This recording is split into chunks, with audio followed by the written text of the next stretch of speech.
Сәлеметсіздер ме, әлеуметтік желі қолданушылары? Әулиекөл аудандық кітапханасы, Сунтай әулие, Марал баба, Абыз ата, Тойтөбе, Бестамақ кесенесіне виртуалдық саяхатты назарларыңызға ұсынады. Әулиекөлден Сұлукөл арқылы Қараменді, Торғай жаққа баратын тас жолдың бойында Сунтай әулие деген белгі қойылған.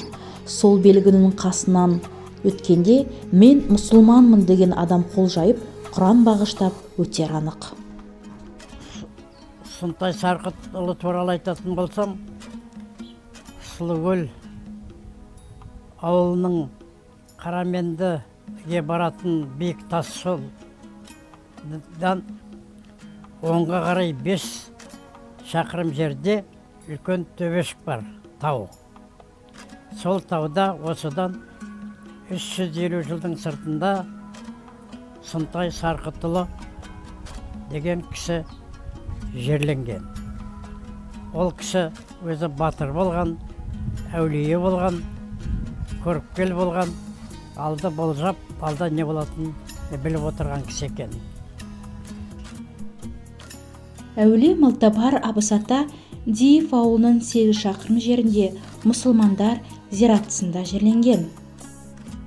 Малтабар Абыз Азанұлы 1702 жылы туған. 1783 жылы 81 жасында қайтыс болды. Көп жылдар аралығында осы киелі орынға көптеген кісілер Құран бағыштап, басына келіп түнейді. 1984 жылы Диев ауылдық округінің тұрғындары Абыз атаға ескерткіш тақта орнатты. Бестамақ қорымы Торғай облысының солтүстік бөлігінде Обаған өзенінің бастауында, Тобылдың оң ағысында, Шөптікөл және Сұлукөл совхоздары жерлерінің шекарасында, Әулиекөл аудандағы Бестамақ шатқалында, Шиелі ауылына оңтүстік шығысқа қарай 8 километр жерде. Бүйректал өзенінің жағасында Обаған өзенінің саласы су кемерінен 4 метр биікке орналасқан.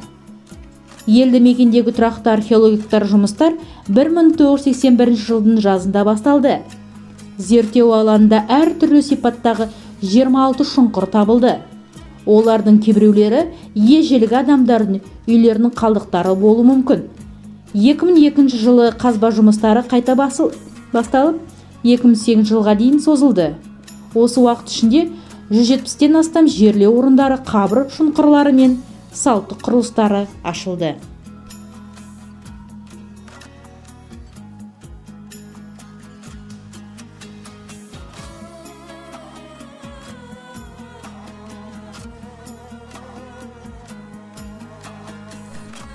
Аманқарағай ауылының шығыс жағында шағын төбешік бар. Ол ауыл жағынан жақсы көрінеді және шығысқа қарай еңсесі жер бетімен теңеледі. Бұл орын ертеден Тайтөбе деп аталды. Бұл орынға жай демалып келгеннің өзі адам жанына шипа беретін жер деп те атайды жергілікті тұрғындар. Олар бұл жерде керемет емдеу орнын ашуға болатын сенімді. Бұл жердің ауасы тұнық, жерден бір ерекше қасиет беріп тұрғандай. Тіпті әдеттегі қарағайлы орманның кейінде бас ауыру мүмкін, ал бұл жерде адам жанына ерекше дем береді. Бұл өте қарапайым, көрінетін жерінде түрлі шөптердің жұпар иісін рахатына дем алып, егер ақ қайынға жақындап келсең, су сылдырын естуге болады.